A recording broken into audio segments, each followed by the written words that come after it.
Yes, Chairman.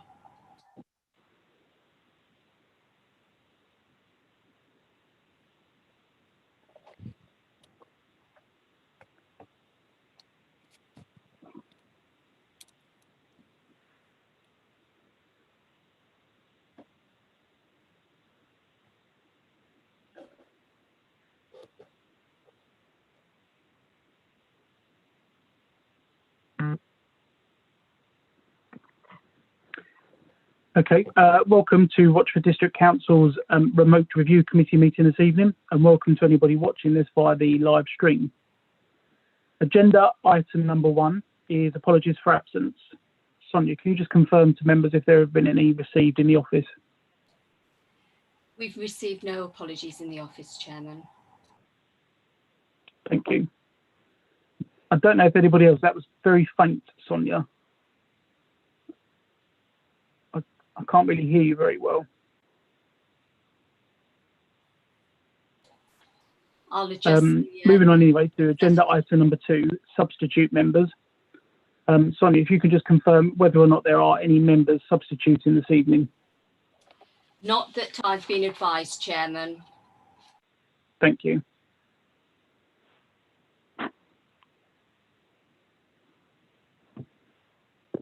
Agenda item number 3, non-members attending.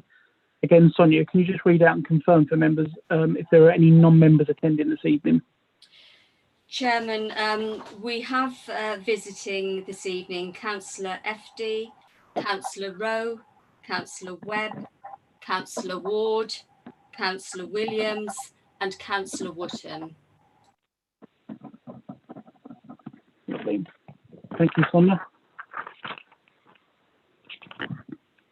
Agenda item number 4, minutes of the meeting held on the 5th of January 2021 and the 2nd of February 2021.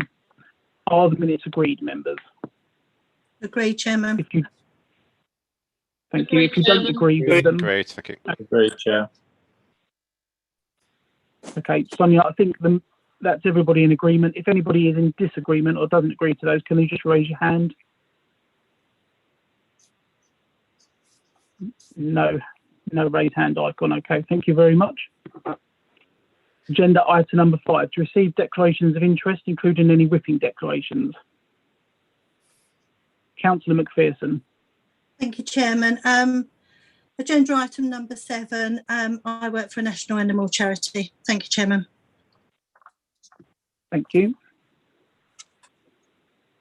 Councillor Dray.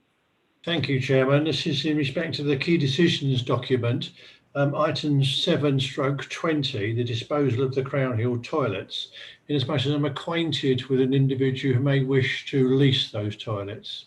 Thank you. Thank you, Councillor Dray. And Councillor Milne. Yeah, with respect to item 6, I represent Rayleigh Town Council on the Community Safety Partnership of Rochford and Castle Point. So I attend their meetings, that's all. Thank you very much. Okay, thank you. Moving on to agenda item number 6, which is the Community Safety Partnership. And this is to consider the report of the Assistant Director of People and Communities, providing an update on the delivery of the joint Castle Point and Rochford District Community Safety Partnership. We have Councillor Webb this evening for this item, Chair of the Joint Community Safety Partnership, Louisa Moss, Associate Director of People and Communities, and Inspector Calder from Essex Police. Welcome to you all. I believe as the Chair of Joint Community Safety Partnership, Councillor Webb, if I can ask you to introduce the report, please, highlight any areas that you want to highlight for members, and then answer any questions afterwards. Thank you, Chairman. Yes, happy to do that. And I believe that Inspector Calder will also be updating members in terms of the local police work as well. So just to take members briefly through the report, if that's okay, just a couple of key points that I'd like to bring to your attention. The priority areas for action in the previous year were identified in 3.2 as protecting vulnerable people, antisocial behaviour and violence, including knife crime. Unfortunately, as members will have noted in 3.3, a significant amount of that work could not take place due to the coronavirus pandemic. Several previously successful interventions had to be postponed, in particular the crucial crew work and the walk online work as well. This did result, as members will note, in 3.4 and 3.5 of a significant underspend against our budget. That exact figure for members' information is £10,000 and £10,073. It has been agreed by the Office of the Police, Fire and Crime Commissioner that money should be rolled over and be available to the Community Safety Partnership next year. We're not the only district, only community safety partnership that's had that issue. Most other community safety partnerships have faced the same problem, and so it has been agreed that that money will be rolled over. And I believe that Andy Parkman is working with Inspector Calder on an action plan to use that resource. That said, in 3.6, you'll read the work that's been carried out by particularly Andy Parkman. He's done some fantastic work this year. Obviously, his work plan did have to change significantly, but he's still been extremely productive in the past 12 months and done some excellent work. In 3.7, you'll see the strategic assessment for the year has been carried out with the priority areas for action provisionally identified as protecting vulnerable people, antisocial behaviour and violence, including knife crime. And this is based upon the police analytical work and strategic assessments. Finally, just like to draw members' attention to 6.1 and the allocation for 2021 from the Office Police, Fire and Crime Commissioner is £12,337, and that will be used to deliver the action plan for the forthcoming year, and will include events like Crucial Crew, which is scheduled to take place, and further walk online events. I'm just going to hand over now to Inspector Calder for any updates that she wishes to give to members. Thank you.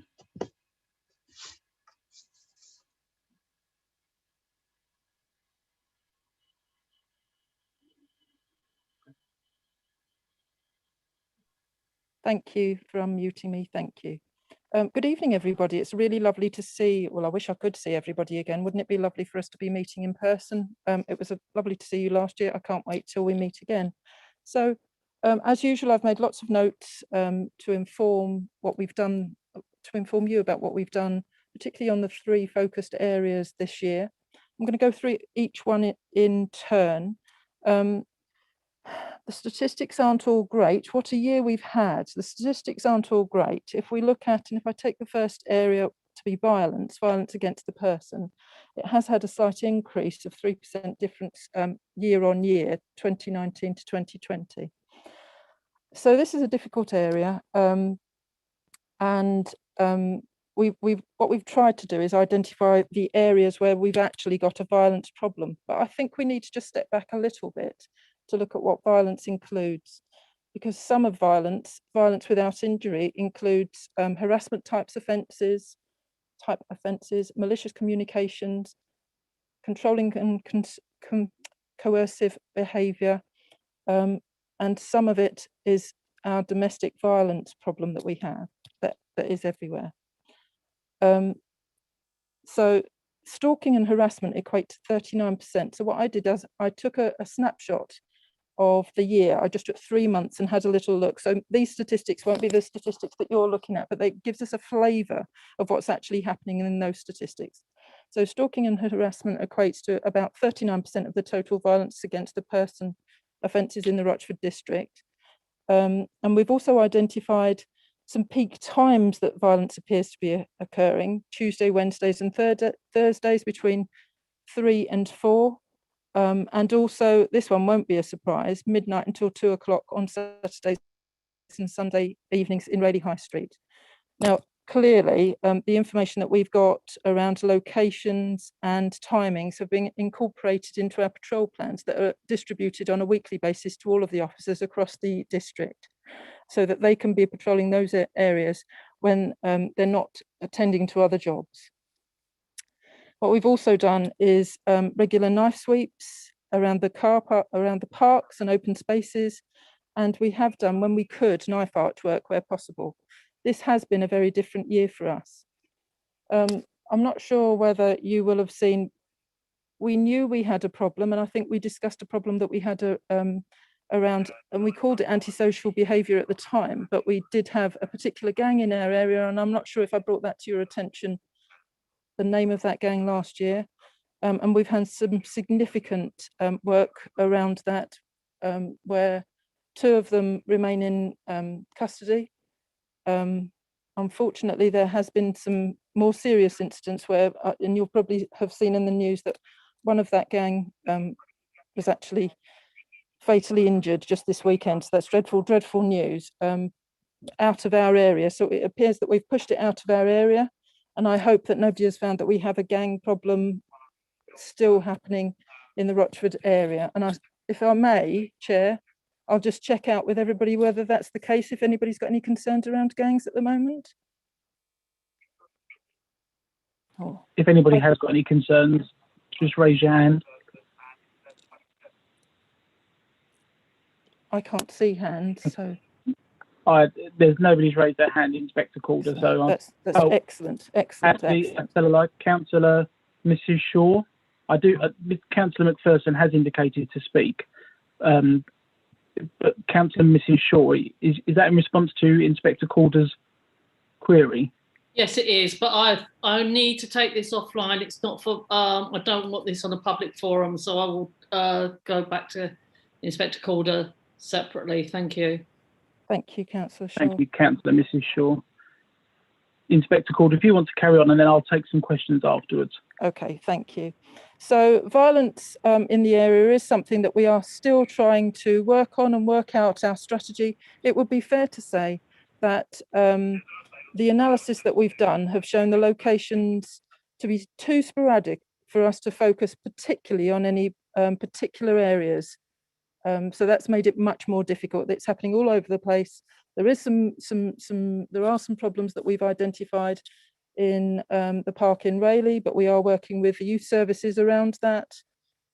We are throwing whatever we can to try to stop the knife crime and violent crime problem in our area. I'm going to leave that at that and move on to the next. I've got a hand up, but I shall leave it there. Antisocial behaviour. Oh, another interesting area. If we look at the statistics for antisocial behaviour, again, we've shown an increase, 4.6% difference increase between 2019 and 2020. And what we were asked, or what we agreed to look at with Mr. Parkman was, in particular, rogue traders, cold callers, and fraud offences, which seem to be a particular concern to our community. So we've done work around that, where clearly we engage with the victims. So not only is there the investigation, but the community policing team have been engaging with the victims and their families to support and assist them and try to assist them further with preventative measures. We clearly work with the fraud team, and we've been trying to distribute information using posters and all sorts of displays to try to educate people about the sorts of things they need to try to steer away from. We're working closely with Neighbourhood Watch when we could, when they can come in and join us, and we're working with sheltered accommodations across the district, and our community safety engagement officers newsletter is sent out to loads of locations, and hopefully you're seeing that across the district now.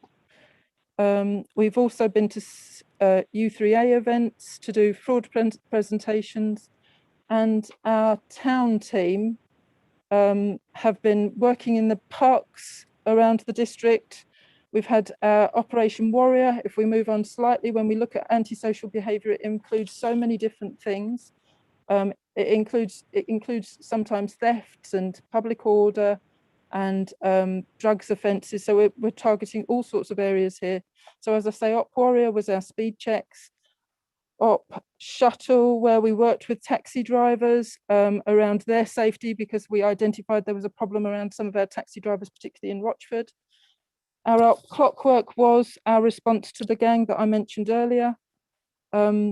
We've continued our Op Scepter with plainclothes operations in Rayleigh, particularly around knife crime when that was happening. We've got an op spider, which was plainclothed operation in Rayleigh in particular and Rochford around purse dippers. Oh, the nuisance bikes. Now that's another antisocial behaviour problem that we're struggling to actually achieve any headway with. So anybody that's got any ideas around that, but we are trying to reduce the number of antisocial bikes that are being reported to us. There was a bit of an antisocial behaviour problem in Holbridge, and we're working with Holbridge Council there, Parish Council. And we've also got an antisocial behaviour problem around Southend Airport and the retail park. So we're covering that as well. I think the big one here is we've got an operation called Op Shark that we've started. And this one is an interesting, we've been very reactionary around antisocial behaviour in the past. And what we're trying really hard to do is identify different ways that we could try to prevent antisocial behaviour.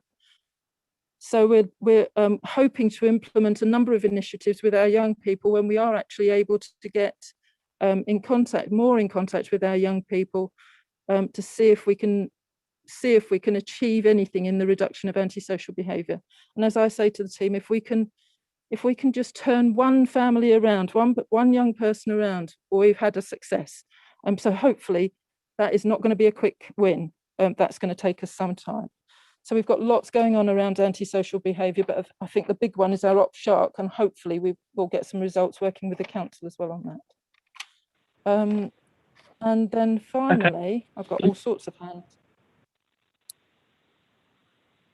Okay, sorry, Inspector Calder. I was going to actually just, because a few members now have raised their hands to ask questions. I'm not 100% sure if they're directed at you to answer. It could be Councillor Webb. But would you mind if I just took a couple of questions and answer them if it's appropriate for you to do so? If we can start with Councillor McPherson. Thank you, Chairman. Thank you. It's just a couple of points, actually. 3.1, it refers to the 2021 priorities. Actually, those reports, just for clarity for the minutes, that are on our website, actually 2019-20 reports. Obviously 3.7 does clarify that, because it does say that the report for the 2021-22 year strategic assessment is nearing completion. So I think it might need to be reworded there. 3.5 around funding. I just want to know, probably for you, Mike, are we accessing external funding apart from the CSP to address some of our issues? I'm thinking more about the lower priorities, as Kathy just mentioned, such as rogue traders, scams, which a lot of our residents have suffered during the pandemic. Lastly, it's a joint CSP. It would be interesting to know the statistics for each area, unless I've missed that, because these are joint priorities, and I just want to see what the balance is between us and Castle Point, if that's possible. Thank you, Chairman. Thank you. Councillor Webb, would you like to respond to that? Yeah, thank you, Councillor McPherson. I don't have that exact information in front of me, but I will endeavour to get that to you as soon as possible in terms of the breakdown of the statistics. In terms of the external funding, Louisa, are you able to support with that, please?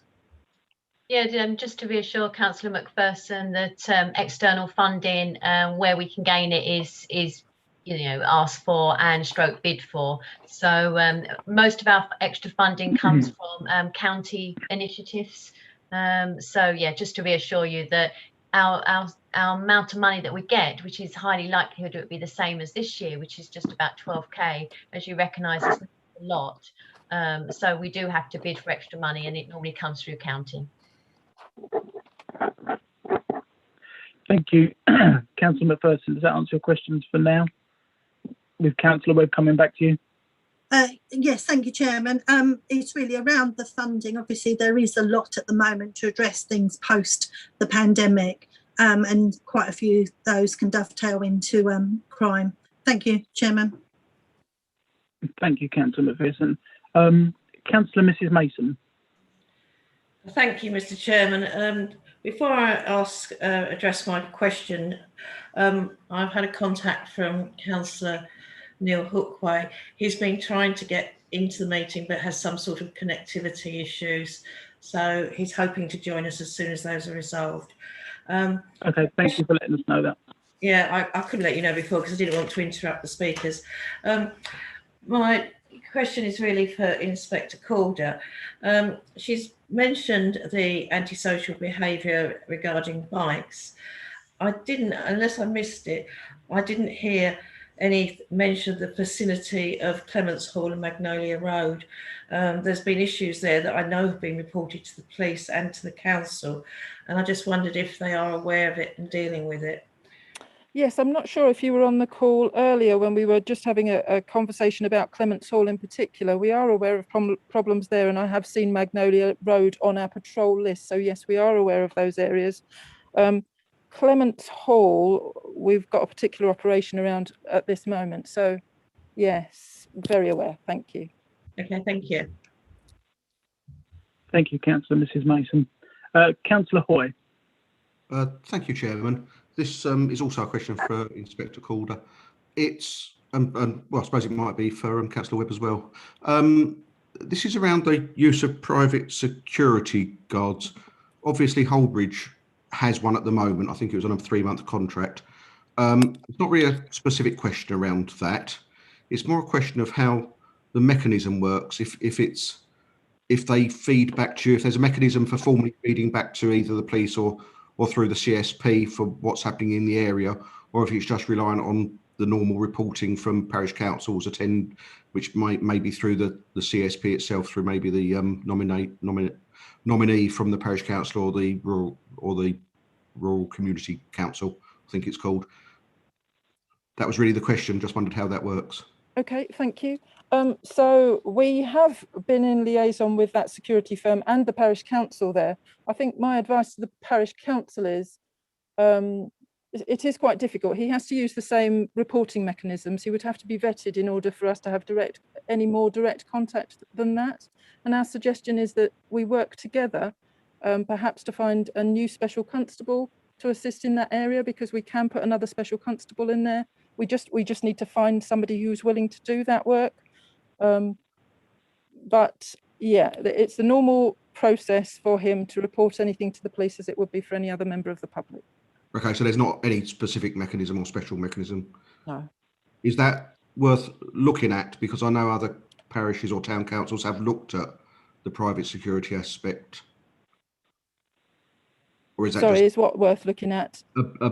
A better mechanism for reporting in to you or liaising? Or with my the apologies. CSP? Yeah, I mean, it would be fair to say that we do connect with that security gentleman. I think that the community have raised some concerns about some of his work, so that one's particularly difficult. Yeah, I wasn't really raising specific points. It was just about should there be on the basis that one parish council has employed a private security guard, could it be that either not necessarily the police, or it might be the CSP, formulate a policy of how they report into the CSP, or the CSP to the police, or the police or to the police and then the CSP? That was all.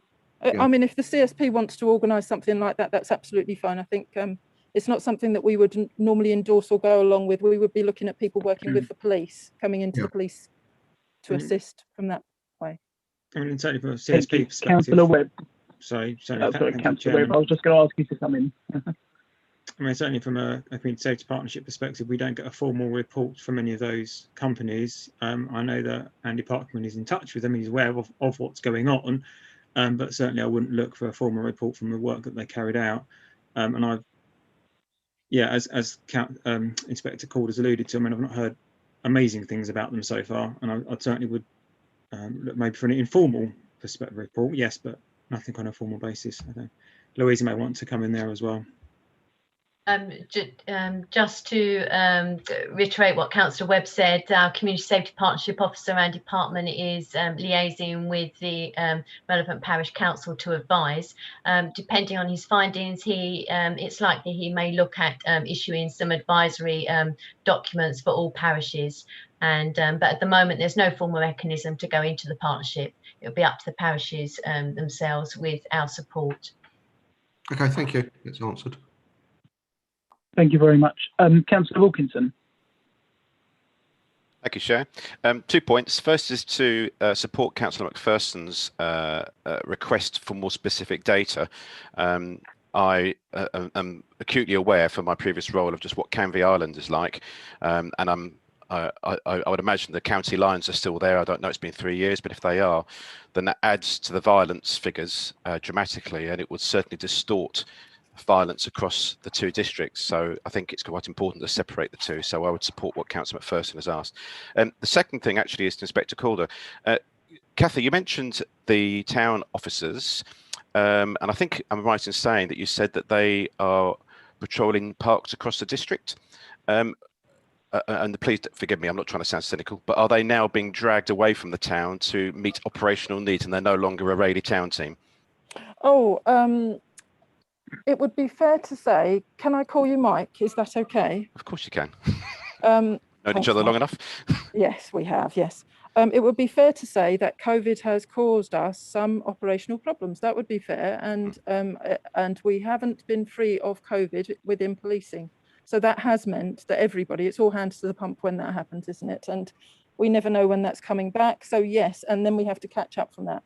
Okay. So it would be fair to say there has been some pull away from the town centre team work, remit, for want of a better phrase. But only today I was looking again at our resourcing, just trying to make sure that we're plugging any holes that exist at the moment around the town centre team, or indeed any of my CPT, because we did have to go and do some response work. That would be fair. And in fact, at the moment, I do have some officers that are currently working with the response team because we are short of responders. So, but I meet with my chief inspector tomorrow, and hopefully we'll be plugging those holes just in time for lockdown to be released. So it's all good. Okay, thank you very much. That's great. Thanks, Chair. Thank you. Councillor Gooding. Hi, yes, in response to the antisocial behaviour on cyclists, I'm already initiated a project with and department and Councillor Mike Webb with a suggestion and idea to do something within the local communities, and I hope that may go ahead. So just an idea to work with the cyclists in a way. Thank you. Thank you, Councillor Gooding. Just before I take any more questions from members, I'd just like to go back to Inspector Calder, because I did cut you off a little bit just to get some questions out the way first, but I just wanted to give you the opportunity to carry on talking to members if there was other items that you wish to raise with them before you before we take any more questions. Can I just confirm who the councillor was that just said that they were starting up an initiative with Andy Parkman? Because that would be really good to tap into them. Yep, that was Councillor Gooding. Thank you. I'm sorry, the reception is having its moments. Okay. Thank you. So I just had on my notes, I think at the beginning of this call, our new community safety engagement officers were mentioned. So I hope all of the members are aware of the new community safety engagement officers that we now have in post, one for the Rochford side of the district and one for my Castle Point side of the district. And I hope that you're seeing the good work that they're doing to support the action plan that we have around violence, vulnerability and antisocial behaviour. And if you have any comments, feedback or ideas, then please let me know. I think that I've already alluded to some of the work that we're doing around vulnerable people when I was talking about antisocial behaviour. So I'm not sure that I need to continue to read from my notes, but if anybody wants to talk about the work that we're doing, it was vulnerable behaviour. I haven't. Vulnerable sorry, it was vulnerable people that I hadn't covered when I was going through the action plan. But if there's anything else anybody wants to ask about our work in that area, then I'm quite happy to answer it. Okay, thank you. If I can go to Councillor Milne. Yeah, good evening. I just want to thank Kathy for the update on the tactics that are being used to deliver the strategic objectives. It's very useful. And regards Officer Lamb in the newsletter, I noticed the month before last, he was asking for feedback from councillors. So I wrote to him this month to say his newsletter is very useful and it can be circulated and so on. One question I've got, it's a little bit of a concern, the antisocial use on bikes. I understand it has affected Benfleet and Canvey probably more than up here, but because we've got the large retail park at the Weir, has that been affected with them riding in and out of cars and surrounding elderly people in vehicles? Have we had that problem here, No. or just for down there? No, yeah, you're right. Sorry, Chair, is it all right if I speak? I'm not very good at these formalities, my apologies. Canvey and Benfleet, we've had problems there, and we've put lots of things in consultation with the council. We've put lots of things in place that have helped with that. But no, it's mainly Rochford, Hockley area that's come to my immediate attentions, but no, not really Weir. Yeah, thanks very much for that. Thank you. Thank you. Councillor Sperring. Thank you. Good evening, Inspector. Picking up and carrying on from where Mike Wilkinson perhaps finished, and it was pleasing to hear that you're working with the youth workers that we employ in King George's and that progress. Can we be assured, though, that when lockdown eventually does go, that action will be taken against the small-time drug dealers that operate in that area, because they are the ones that are creating the problems for the younger generation, the 10, 11, 12-year-olds. Repeatedly, we get reports from the youth workers where they're having to ask people to leave the area where they're with these youngsters. And I you know, the feedback that I'm getting, and I'm seeing Councillor Burton nodding his head here, that the parents that are going in there with their kids on a Saturday get embarrassed and take the kids away because there's this low-level drug dealing going on. I hope that rather than keep on at county lines, we start having a go at some of the lower level stuff and perhaps nip it in the bud before it becomes a problem at that level. Thank you. That's absolutely my want, Councillor. That is absolutely my want to achieve that. And I have actually tasked a number of people in this office, and actually we've got some warrants that we'll be executing, 2, I think, in the month of March in the Rochford Rayleigh area around exactly this problem. Oh, goodness me. So the youth services, and I quite understand this, we do liaise and they update us on some of the stuff that they find out, but they want to preserve their relationship with the young people. So we're not allowed to interact with the youth services whilst they're on plot, on site.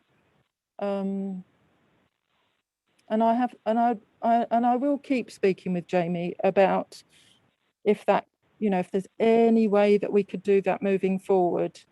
But you can be assured that it is something that is a focus to us. Yeah, well, horrible. We talk about drugs every time I come onto this meeting, don't we? Horrible. I would just remind you of the finite resources that I have. I just can't always be there all the time, but please be assured it is a focus to us. Although we're not there all the time, it is a piece of work that we are actioning as we speak. Thank you. Thank you. Councillor Dray. Thank you, Chairman. Just a small point. The information requested by Councillor McPherson, could I ask, Mr. Chairman, that that be passed to all members of the committee? This is in respect of the figure split between ourselves and Castle Point. Yep, thank you. I think that, Louisa, would that be something you could obtain? Yeah, I will arrange that. Ultimately, a strategic assessment is analysis of all the criminal data and other partnership data, and it clearly sets out the difference between Rochford and Castle Point. That strategic assessment work is nearing an end now, so I think that will hopefully satisfy everyone's queries, and that could be circulated publicly as well. Thank you very much. Louisa, I know that you and I spoke because I had some questions before the meeting, and you very kindly came back and responded and answered those. Just one thing I wanted to touch on, because Councillor Webb has also referred to this evening. The underspend for the current period is just over £10,000. And I know that that's going to be earmarked and moved forward. Is there any way that that can be included within the report? Sorry, in what report? In future report. I mean, obviously this report is to note, but I would actually like the actual sum included in reports and future reports, so that the review committee can always make reference to the actual sum and how it was spent. Yes, of course. Yes, of course. Yeah. Lovely. We rarely have an underspend, so it's unusual this year, of course. That's fine. And I know, again, sorry, I don't want to go over what we've already discussed, but with the overspend going forward, I mean, the underspend is almost 100%. It's not far off. How have you any idea how that will be used? Will that just be put to one side for, I say, a rainy day, or are there expenses that you already have in sight that you want to spend that on? At the moment, we haven't had it confirmed what our likely budget will be for next financial year, although I said earlier it's highly likely it will be the same, which would be around about 12,000. Obviously, we're going to commit to Crucial Crew, Walk Online and other initiatives, so I can see that being committed. Ultimately, if we don't spend all of what will now be effectively 22k, then we will carry it forward to further years. So at the moment we haven't got the whole 10k committed, so but I have no doubt we will by the end of next financial year. Thank you very much. No other members have indicated to speak or to ask any questions, so members, on this report, it's just to note the work of the joint Castle Point and Rochford District Community Safety Partnership, and their work be noted. Are members happy to note that? If you're not happy, please raise your hand icon. If you are happy, don't. There are no raised hand icons, so I am reading that everybody is happy to note the content of that report. And on that basis, I'd like to thank Inspector Calder for attending this evening. Much appreciate your time. It's good to see you, even though it's remotely again. And we do look forward to seeing you back at the council offices when it's a bit more, well, on a more personal basis. Yeah, back to normal. Hopefully back to normal. And we wish you and your colleagues well, and stay safe. Thank you, and to you all. Thank you so much for your time, everybody, and help. I'll leave you all in peace. Have a good evening. I'll try and get off the meeting. My apologies. Thank you.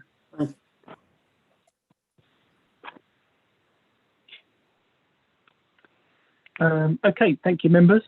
Moving on to agenda item number 6, which is an update on the animal welfare licensing. And for this item, we welcome the Principal Licensing Officer, Stephen Greener, and Louisa Moss, Associate Director of People and Communities, and Councillor Rowe, I believe, as Deputy Leader of the Council. I'm going to hand over to Stephen Greener to introduce the report to members. Where are you? I can't see you, sorry. Oh, good evening. Good evening. Thanks for attending this evening.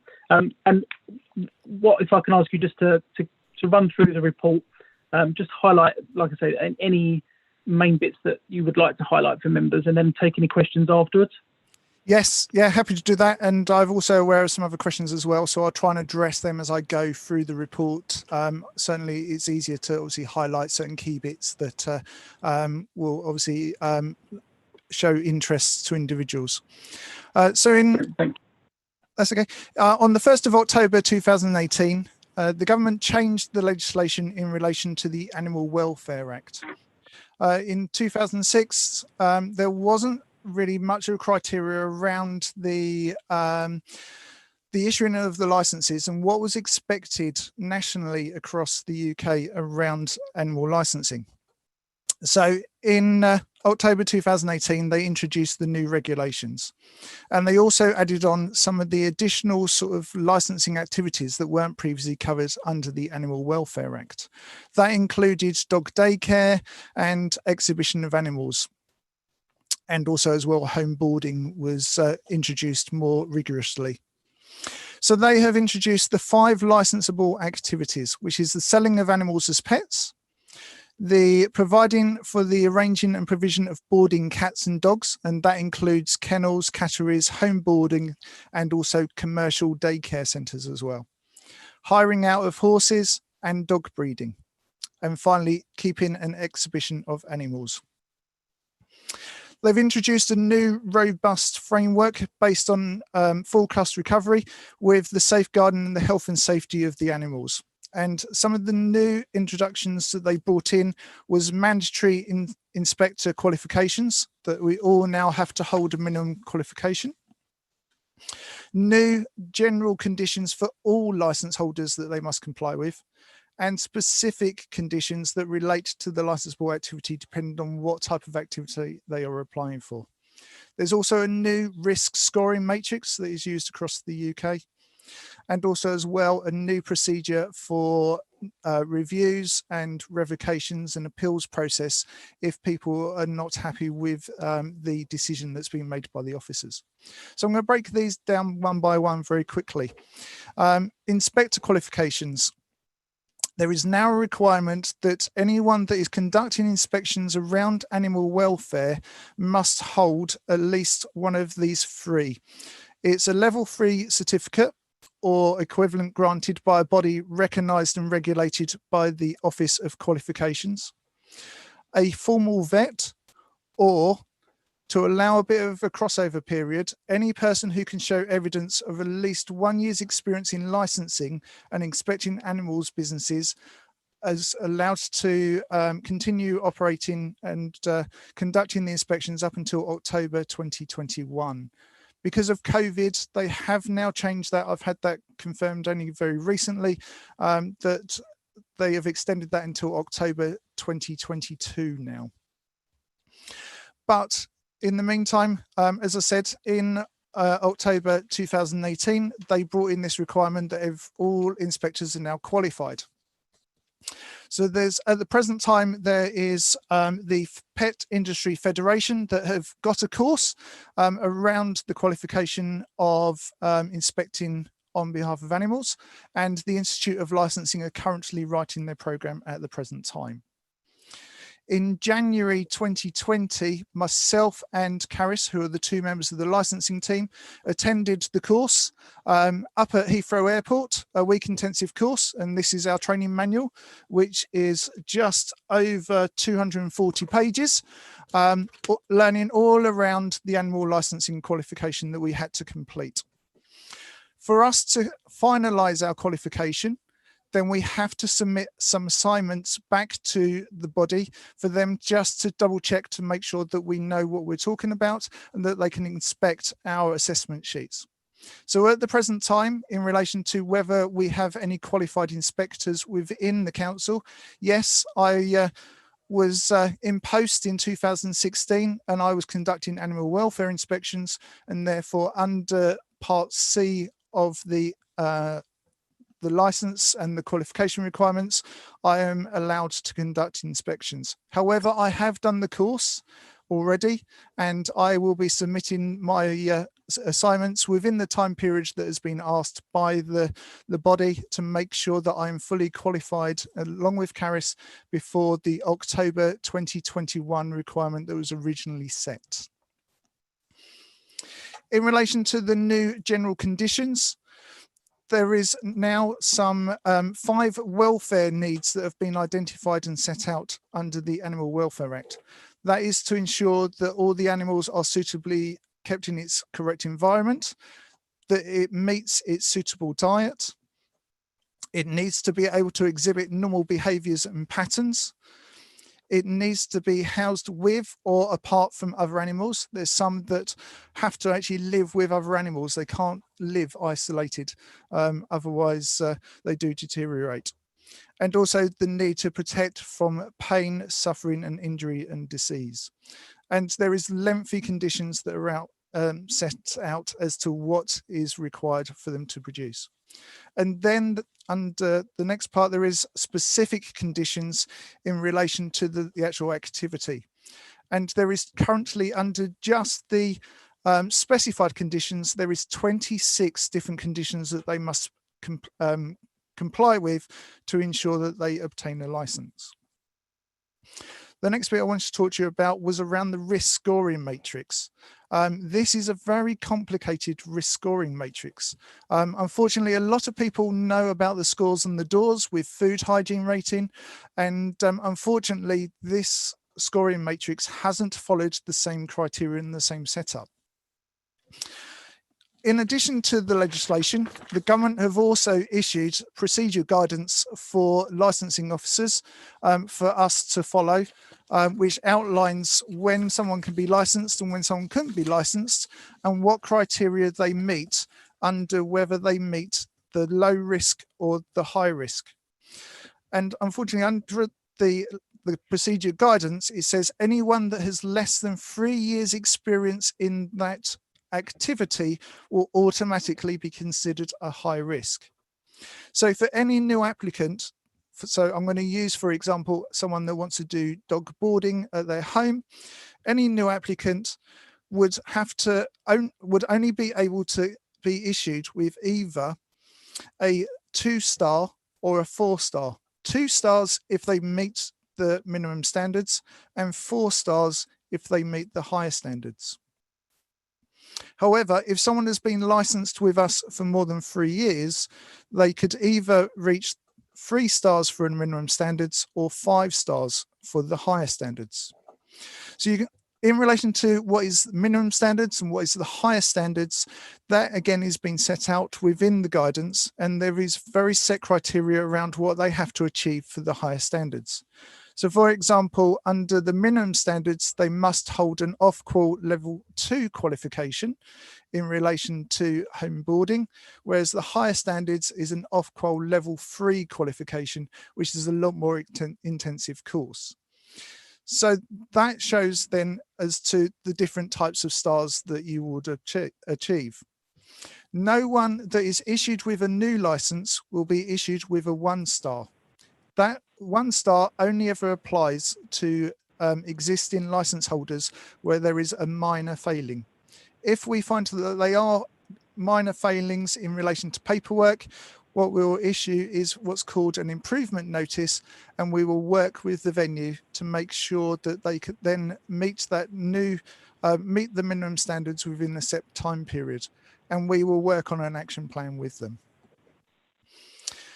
In relation to whether we would ever revoke a license, if we had to, yes, obviously we would revoke a license, but it does again stipulate in the procedural guidance that if anyone has a license revoked, they can never obtain a license from any authority in the UK. So obviously we are keen to work with anyone that is applying for a license to make sure that they comply with at least the minimum standards. Any new applicant that doesn't meet the minimum standards, what we do is we send out the guidance and also the conditions to them in advance before their application, and we ask them to make sure that they meet those requirements before they submit their application, because there is a lot of work involved now in relation to the welfare and licensing of animals. If I can just stop you there just for a moment, Stephen, yes. And just if I could just ask you to take a couple of questions, is that all right? Yes, absolutely. Just in case they refer to things that you mentioned at the beginning.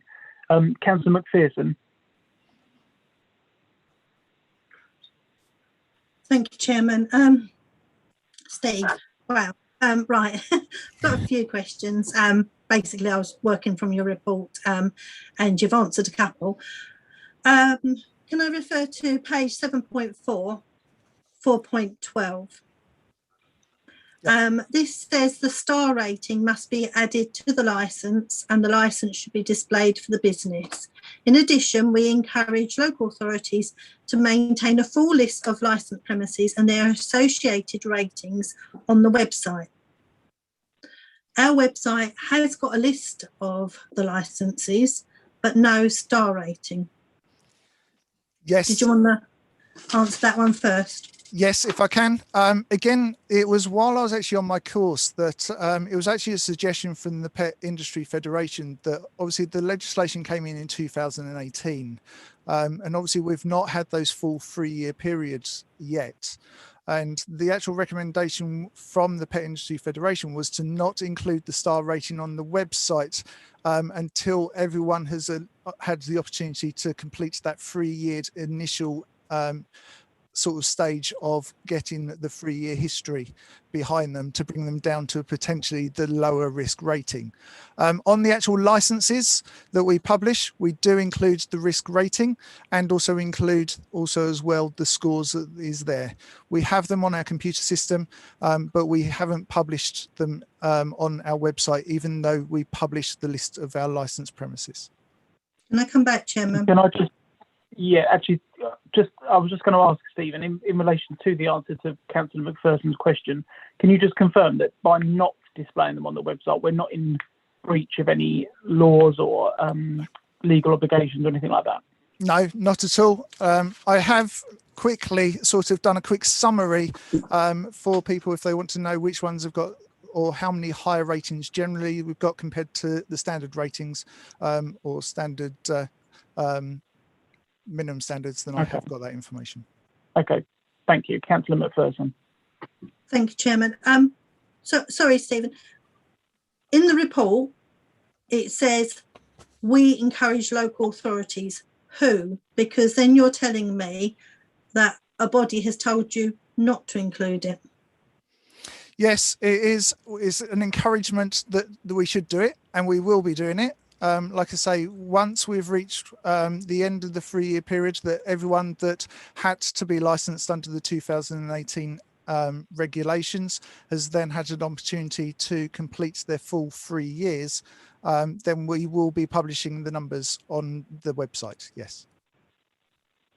Personally, I would rather see it with an explanation. Do you want some more questions now or at the end? Yeah, if we'll take another question from yourself now and then. Okay. Just regarding the procedure around the low and high risk, can you explain that level 3, they could then have a higher star? So somebody who has just started out and they've got business for less than 3 years, if they've got a level 3 qualification, do they go up a star so that they've not got a low rating? Yes, what will happen is if they are a new applicant and they have the off-pool level 3 qualification, there's also a number of other sort of requirements as well. But if they met all the higher standard requirements, then they would receive a 4-star rating and also a 2-year license. Okay, I've got more questions, but I'll wait for a while. Okay, if I can go to Councillor Hoy then next, please.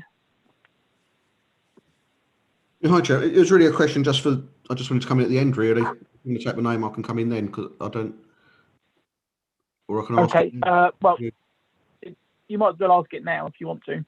Okay, because I think it may have, I think Stephen Greener may have alluded to the answer anyway, so it's really about the resources. I wanted to ask a question. So under resources, it mentions about the use of the sorry, I can't remember the name. I've got to go find the report now. The external officer. Yeah, the external officer. That was the one, which is using a budget line which is now not there. But I take that's the case because they were qualified, and if we have qualified staff, we shouldn't be relying on an external officer, and therefore the budget line that is no longer in existence isn't as important as it was. Is that the case? I can confirm there's 2 members of staff within the licensing team, and we have both attended our course. Because of the current situation at the present time, we have had to defer a lot of the animal licensing inspections because of obviously doing visits inside people's homes, and the guidance and the legislation stipulates that we can issue extensions during extreme circumstances, which we have done. We are obviously keen to get everyone back up and running again and fully qualified. Even though we've issued the extensions, we still need to go and do inspections. To take the additional inspections on top of what we are currently already doing, we had a underspend in relation to our current financial year salary. So I asked for some of that money to be moved across to next year, and to use the experts that are the trainers to actually come down to actually help us by conducting some inspections in the meantime to get us back on track again. So if I may, Chairman, so that should not be an ongoing cost then, that should just be a one-off cost really, and we should be able to manage internally in future. Yes, that's the plan. Okay, thank you. Thank you. Stephen, I know you and I spoke before the meeting, and you very kindly answered some of my questions. I just think for the sake of this meeting and for members, I just wondered if you could refer, I don't know if you've got your answers to me to hand. You did touch on the income stream, and I just think that would be quite useful to give members a kind of an idea of the sort of figures we're talking about. It obviously refers to it in the report, but doesn't quite go into the details of sums. And I found your response very helpful, and I just wondered if you could relay that to members for me. Yes, absolutely. Again, as everyone's aware, COVID has had a big impact on a lot of businesses, including animal welfare. The majority of our licensable activity is around home boarding, and a lot of them do look after people's dogs while people go away on holiday. Obviously, that has been affected quite a lot. Pre-COVID income was £10,058 for the year. And at the present time, the predicted income of renewals is £2,851, which is a difference of £7,000 short compared to the previous year. If you ask me whether those that previously were licensed with us will come back to us, I believe they will. And therefore, obviously, in future years, we will be back up to that. But obviously, we have had quite a significant reduction in our income in relation to animal licensing for this year. Thank you. And one other question that I've got, which I didn't raise with you earlier before I go back to Councillor Macpherson. In the area, if for example, somebody did want to start a business, a kennels, for example, a cattery or something of that sort, if they genuinely weren't aware that they were required to have a license, I think some people could very genuinely make the mistake of not realising that that was a requirement. Is there a way, or how do you currently keep an eye out for people that may have inadvertently started a business but aren't licensed? Do you have a process or procedure in place, or do you wait to be given or told about it? Yes, if you, again, I'm going to refer you to sort of the very first sort of page of my report. If you look at 3.1 point D, which talks about dog breeding, it talks about you must earn over £1,000 before you're obviously licensed. So I'm just going to use that one as an example because I've had that quite recently. So we work very closely with our partners around trading standards. If anyone brings to their attention of anyone that is conducting activity like dog breeding or home boarding or providing kennel services, if it comes to our attention and they're not licensed to us, then what we do is we write to them to outline what the requirement of the legislation is. We also provide them with our contact details and also an application form and a link to our website that has got the conditions on there as well. And we ask them to contact us to then talk through that process of applying for a license. Our aim is to try and support the businesses and try and guide them as much as we can to try and get them licensed. That's what we want to try and get them to do. Okay, and do you cross-reference at all with other council departments such as business rates and check with them? Yes, and we work very closely with planning as well.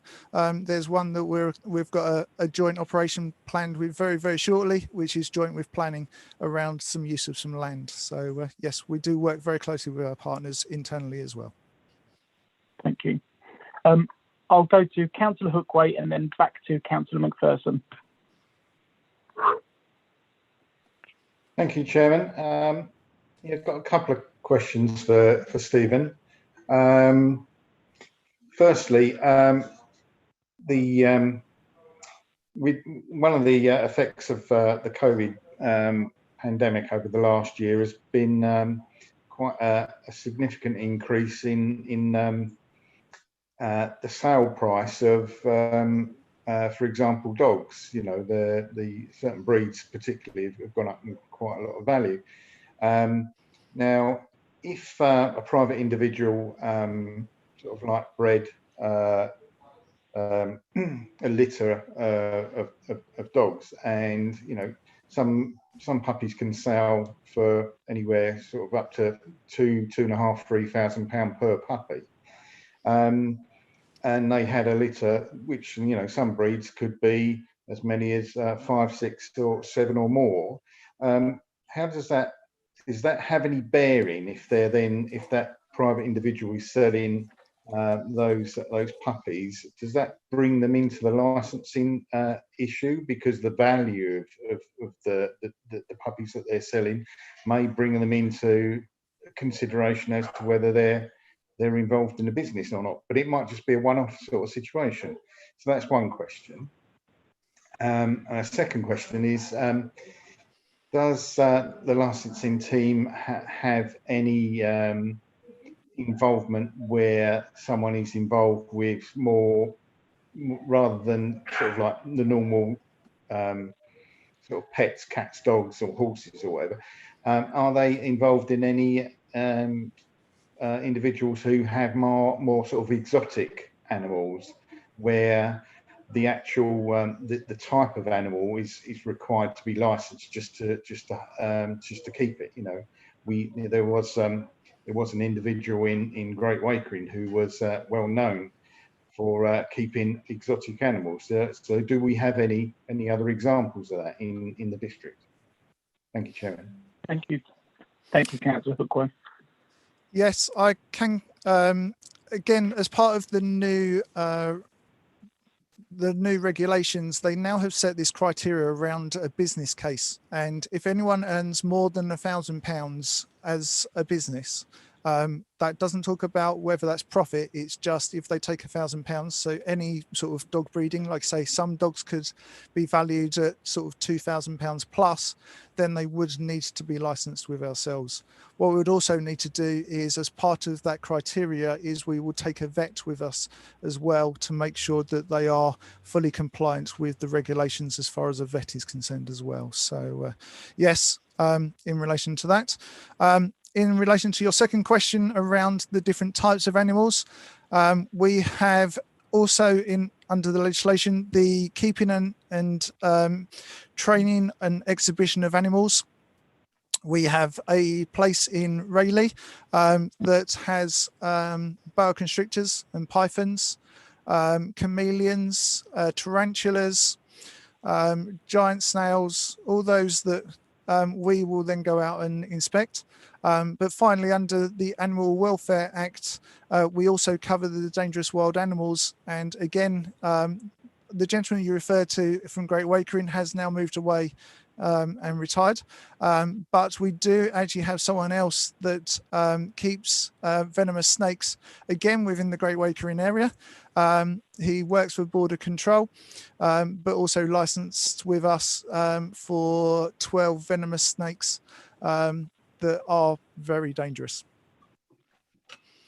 Well, I'm glad I don't live in Great Wakering, that's all I can say. Thank you. Councillor McPherson. Thank you, Chairman. There's quite a few actually in Great Wakering. Stephen, sorry, going back to the list of licenses on our website at the moment that we were talking about. Quite a few of them have expired and it has a renewal date of last year. So is this that they no longer exist, or are we behind in renewing them? No, the ones Yep, sorry.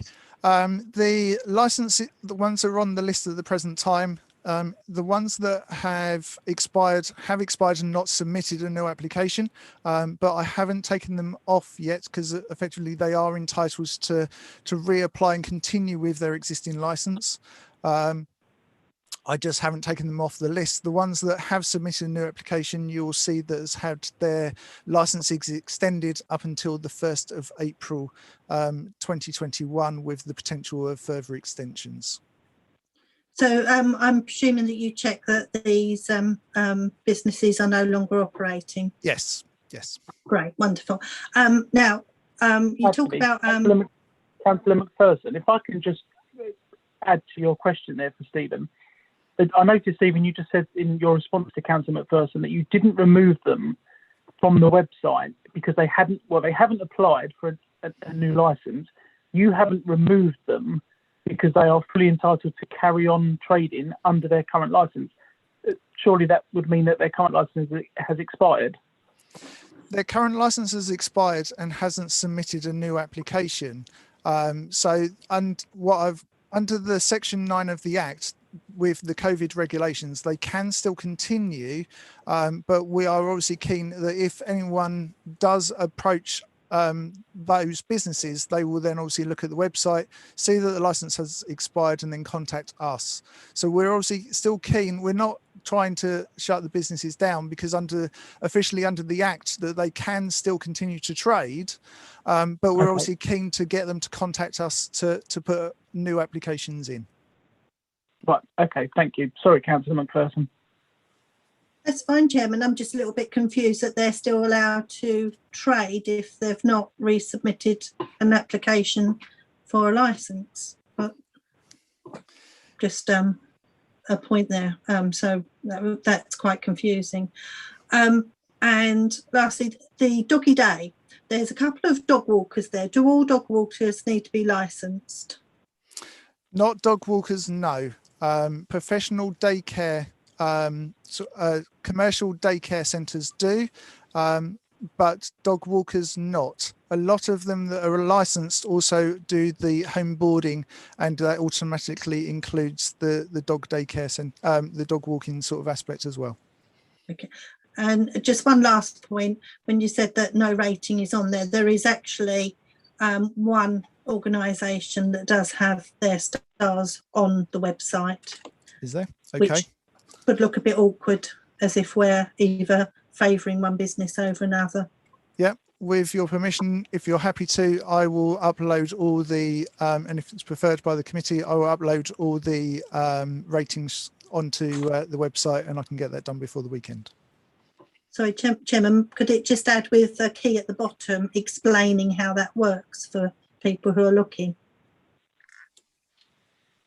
Is that possible, Stephen, to do that? Yes, I can add the rating sort of chart that is within the report into the summary. Yes. Lovely. Thank you very much. Any other questions, Councillor McPherson? No, thank you very much, Chairman. Okay. Do any other members have any questions at all? There are no hands raised at the present time. No, I don't think so.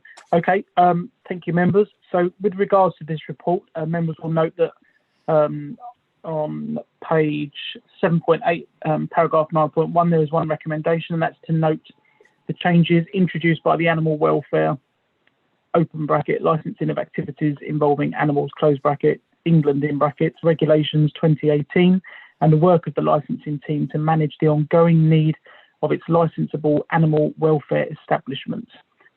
Are members happy to note that recommendation? If anybody has any objections or wishes to abstain from that vote, from that accepting that recommendation, can you raise your hand, please, using the raise hand icon?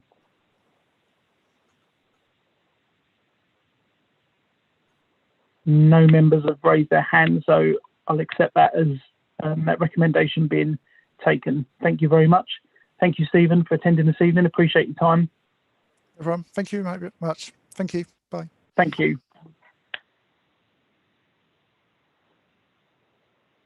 Okay, thank you, members. Moving on to agenda item number 8, which is the key decisions document, and hopefully everyone's had a chance to have a look at those. I'll start by reading the first key decision out, and I'll give a quick description. This is key decision 7/20. This is the disposal of the former redundant Crown Hill public conveniences. And a quick description is the disposal of former redundant Crown Hill public conveniences subject to marketing and granting permission for a future leasehold agreement. I believe that is going to the executive tomorrow. If I'm wrong, can someone let me know? If not, that is it. The second key decision, Councillor Hoy. Thank you, Chairman. Just a reminder, I raised that item at the last review committee meeting, just as a note that I was likely to see if it could be, the decision would be called in. That was all for review by the review committee. Yep. Just for noting. Yep, no, that's been noted. Yep, thank you very much, Councillor Hoy. The second key decision is 10/20, and this is the waste collection and street cleansing contract. This is to agree arrangements in respect of waste collection and street cleansing contract beyond the 2021-22 financial year. And I understand that that's also going to the executive tomorrow. Again, if there's anyone the executive, Chairman, sorry, Sonia. that was reported to the executive at the last meeting. Oh, right. Okay. Thank you. Oh, yes. Sorry. My apologies. My error. I'm sorry, Councillor Hoy. Yeah, just a point, and I know it's only you can't really go anywhere from this meeting at the moment. I raise it elsewhere. It does sound the key decision that the decision needs to be made to avoid trying to find the exact may word. Result in to avoid disruption in delivery of waste. Yeah, by delaying it, but it seems a bit odd that it obviously has been delayed, the decision, because there is an extension to the contract being agreed. Sorry, my mute went on there for a minute. So I'm not sure that I just have concerns about the report saying that it needs to be made to avoid delays when there is a delay already. Perhaps it should say further delays. Okay, thank you, Councillor Hoy. Sonia, would it be possible after the meeting tomorrow to go back to Marcus Houghton, the Assistant Director for Place and Environment, on this?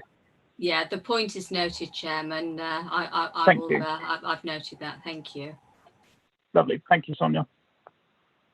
And the last key decision, members, is 11/20. That's the voluntary sector grant allocation 2021-22 to agree funding allocations from the voluntary sector grants pot. And this one, I believe, is going to the executive tomorrow.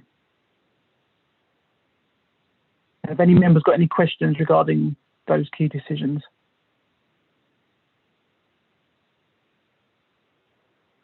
Doesn't appear to. So we shall move on to agenda item number 9, which is the work plan. And members will see that in front of them, after tonight's meeting, there is one further meeting scheduled for the 13th of April, which is to approve the review committee's annual report for 2020. And there are additional items still that will look to be carried over into the next municipal year. Have any members any questions regarding the work plan at all? Councillor Hoy, just Councillor Mrs Mason. I don't know if Councillor Mrs Mason is going to raise a subject, same subject as I'm going to, because I've got concerns. At the last meeting, it was raised about the members working group for the open spaces, about the fact that despite asking for a meeting, that a meeting still hasn't happened. Okay. I'm concerned that there is this lack of response from officers to get this meeting underway. Okay, thank you. What officer is that? That'd be That Mr. Hutton. Marcus Hutton, yeah. Sorry? Yeah, Marcus. Marcus, yeah. Okay. Councillor Mrs. Mason, was your question about the same issue? Well, that was one issue that I was raising. I have contacted Marcus on more than one occasion. We asked at the meeting in January 20, we were meant to have documents for a meeting in early March. Those documents still haven't been produced to my knowledge. I've asked him to contact me on various occasions. He's apologised, but I still haven't got the information, and without the information, there's no point in having a meeting. So we do seem to have a problem here that the officer may be overstretched, or the council isn't giving adequate priority to this piece of work. I don't know what the issue is, but Mr. Chairman, I'd ask you to take it up as it's under your auspices. The other item that I wanted to raise was the approval of the Review Committee's annual report. Can we have that circulated before the meeting so that we can be constructive with any things that have errors of omission or commission, because last time we didn't have that opportunity. Okay, noted. Thank you, Councillor Mrs. Mason. And Sonia, would you just be able to note and contact Marcus Houghton tomorrow, and obviously raise the issue that Councillor Mr. Hoy and Councillor Mrs. Mason have raised, and ask him to make contact with me regarding that, please. Thank you, Mr. Chairman. Certainly noted, Chairman. Will do. Thank you, Sonia. If you could stress the urgency, because this has been raised more than once. The point was well made, Chairman. Thank you. Thank you. Thanks very much. And on that note, members, that is the end of the meeting at 8:46. I make it. Thank you all for attending this evening. Wish you all well, and see you all very soon. Thank you very much. Thank you, Good night. Good night.